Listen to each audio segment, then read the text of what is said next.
Ethiopia is a museum of different nations, nationalities and peoples. It is also a diverse nation in terms of culture, language and religion.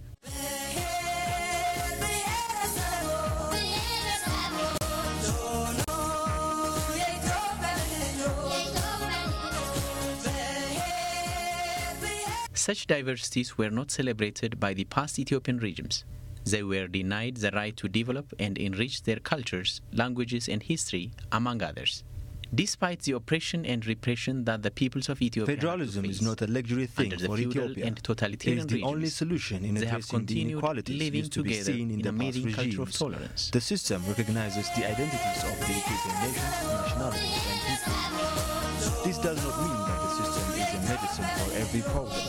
It is all about sharing power between the federal and state governments. The unitary government that has prevailed in the country before 1991 has never considered the political, cultural and economic interests of the nations, nationalities and peoples of Ethiopia. The country suffered from ethnic conflicts and civil war during the Derg regime just before 1991. By then, the country was on the verge of disintegration. Federalism is not a luxury thing for Ethiopia. The nation from it is the only solution in addressing the inequalities used to be seen in the past regimes. The system recognizes the identities of the Ethiopian nations, nationalities and peoples. This does not mean that the system is a medicine for every problem. It is all about sharing power between the federal and state governments. The federal system comprises of two organs, the federal government and states. The power exercised by both the federal and the state governments need to be balanced based on the constitution. The country suffered from ethnic conflicts and civil war during the Derg regime just before 1991. By then, the country was on the verge of disintegration.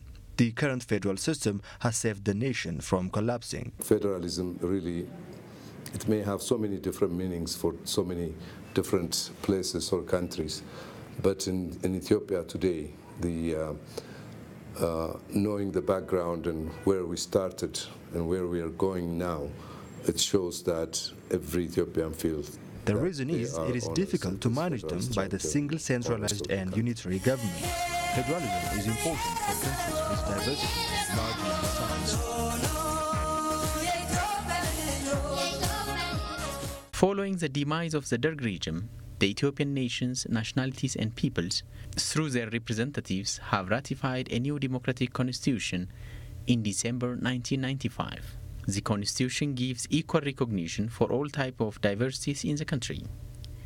This is what happened for the first time in the long history of Ethiopia. ፌደራል ስርዓት ለሰፊ የሆኑ አገሮች በህዝብ Federalism is important for countries with diversity and large land size. The reason is it is difficult to manage them by the single centralized and unitary government. The national renaissance will be inevitable. So that's why the motto, the constitution, as our diversity, the diversity creates unity. That unity really brings the renaissance of Ethiopian.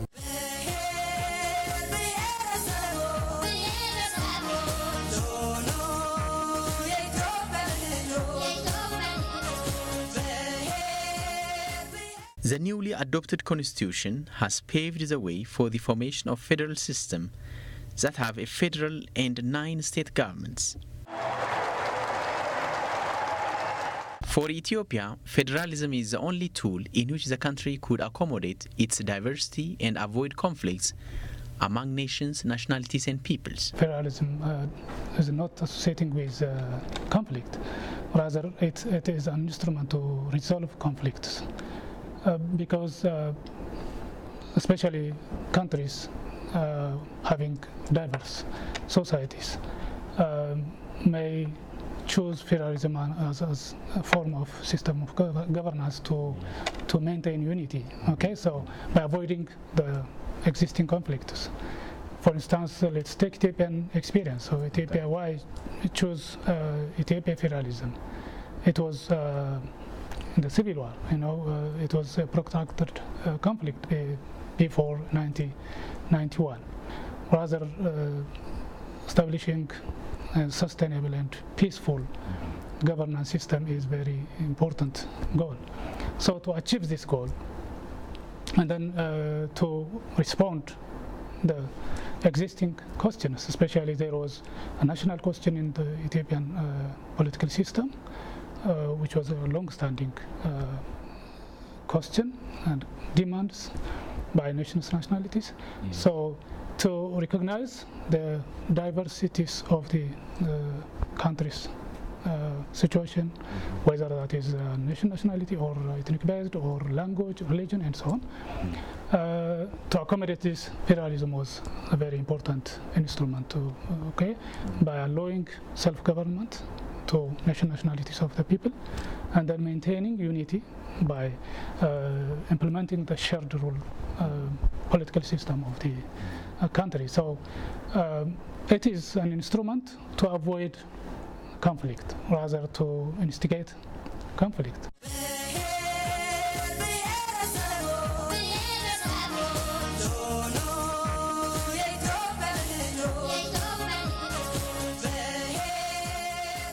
ፌዴራሊዝም እንደ ስርዓት አገርን አይበትንም። Federalism does not disintegrate countries, and it is not a cause for conflicts. It is an instrument in which diversities are fully recognized and given due respect. In federalism, when we talk about unity, that unity should accommodate diversities, the existing diversities. And then it should also allow self-governance, system of self-governance to the grassroots. Particularly, regional states should be empowered.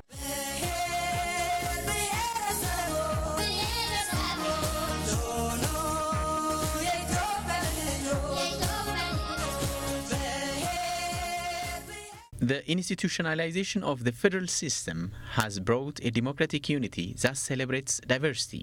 The Ethiopian federalism is not based only on language and ethnicity as many people claim.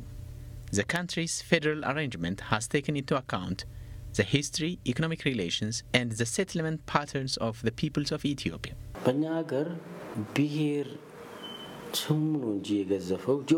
As to me, Ethiopia's federal system is not purely based on ethnic line, as it has some elements of geographic federalism. If the nation has so far achieved a number of all-rounded progresses from the system, in this regard it has been able to build various federal, democratic and human rights institutions along with fantastic and vibrant constitution. However, the country has been facing the problem of implementation. To address the challenges in this regard and make the federal system more strong, the institutions need to be stronger and discharge their responsibilities based on the power granted to them by the Constitution. Shared national identity. ብዙ የፌደራል ተቋማት ገንብተናል። ክልሎችም አላቸው፣ የፌደራል መንግስትም አለ። The nation has so far achieved a number of all-rounded progresses from the system. In this regard, it has been able to build various federal, democratic and human rights institutions along with fantastic and vibrant constitution. However, the country has been facing the problem of implementation.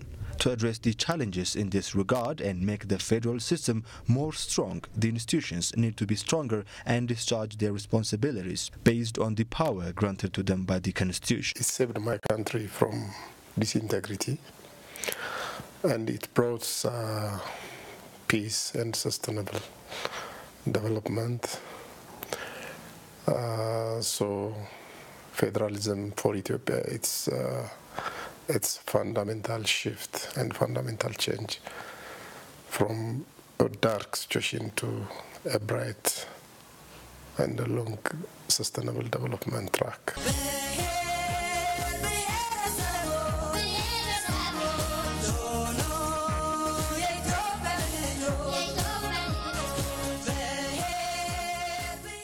Based on the 1995 Ethiopian Constitution, the House of People's Representatives and House of Federation have been formed with their own specific tasks. The Ethiopian federal system adopts a unique feature of second chamber. House of Federation is responsible to interpret the Constitution, but it is not the feature of other federations. Rather, involving in lawmaking process is the main feature of all federations. The other important point is, because of this responsibility, the House of Federation does not involve or actively involve in lawmaking process. So the Parliament or the lower house is solely responsible to, enact or promulgate laws of the country. So this is one of the important unique features of the Ethiopian Federation. The House is also represented, or it is representative institutions of nationalities of Ethiopia directly. That means the second house, or House of Federation, does not represent regional states. In other federations, the second house is a representative institution of regional states or provinces, whatever they name. When it comes to Ethiopian federal system, sovereign power resides on nationalities and peoples of Ethiopia. But in other federations, you may find this sovereign power at the hand of the parliament or at the hand of the Congress. Okay, this makes also a unique feature.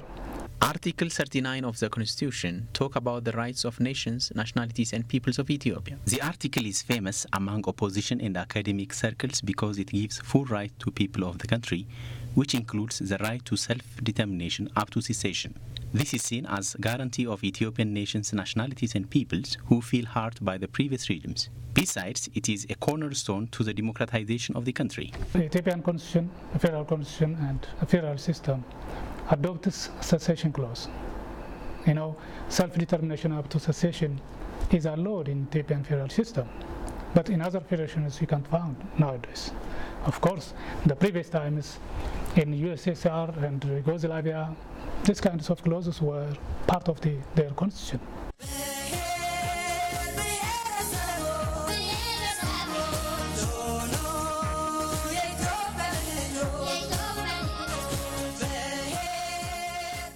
Based on the Constitution, the states were able to establish their respective autonomous governments. Each state government includes a state council, the highest organ of state authority, and a state administration, the highest organ of executive power.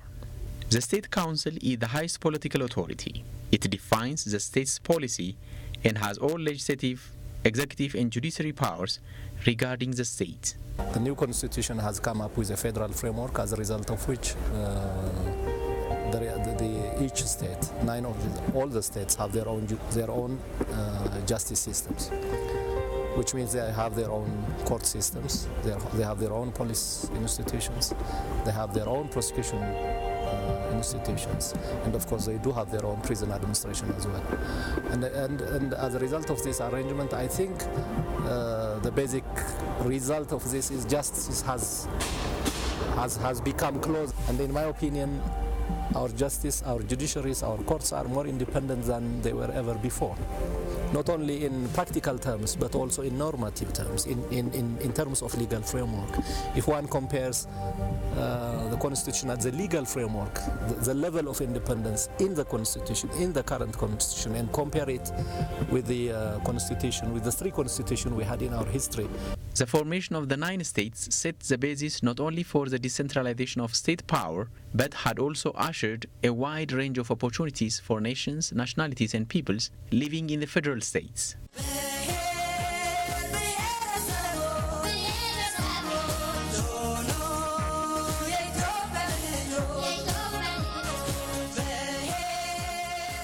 The development of ultra-modern communication systems and road networks are the fruits of a new federal system. This has helped not only to enhance the rapid economic development of the nation, but was also instrumental in strengthening the democratic unity and cooperation that is already flourishing among the peoples of Ethiopia.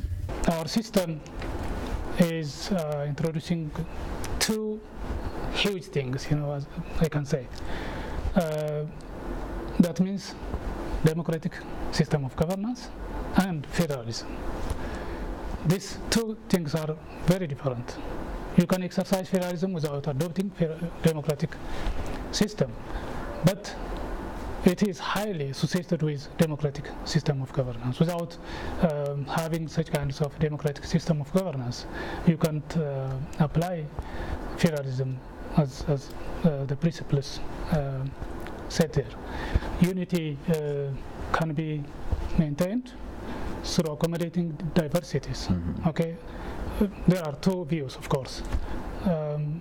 One whatever the situation is, unity must be come in whatever sacrification. So they believe that one people, one flag, one language, one culture, and so on and so on. So establishing such kinds of unity is not, proper to the people of the country.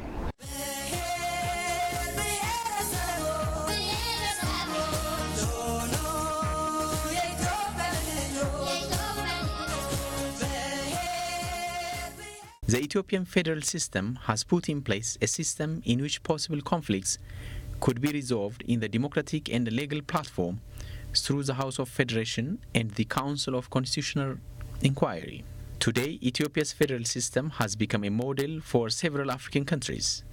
In this regard, Somalia and Sudan are desirous to learn from Ethiopia and implement in their respective countries.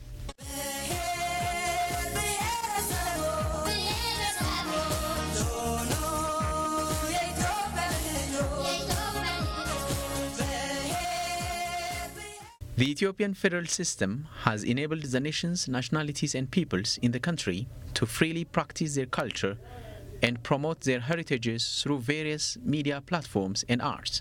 The nation's Nationalities and Peoples Day, which is annually celebrated on December 8, is crowded with various socio-economic and political achievements that has been registered with unreserved cooperation of nations, nationalities, and peoples of the country. The celebration of the day sends a clear message to the world that Ethiopia has entered a new era in which diversity is seen as an asset instead of a threat. This will definitely cement unity among the people. That colorful celebration has a big objective behind. That objective was to create a harmony between Ethiopian peoples, especially to re-innovate their agreement and their unity, especially to fulfill and to work to implement the GTP.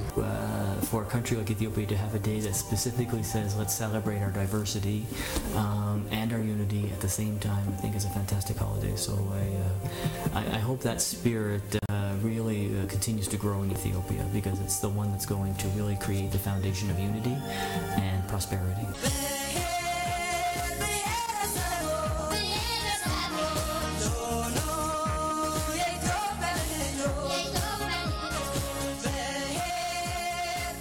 The nation's Nationalities and Peoples Day is a landmark in the history of Ethiopia, ushering a new, relevant homage and self-sustaining democratic order. It is also the manifestation of unity, respect, and coexistence among the people of the country.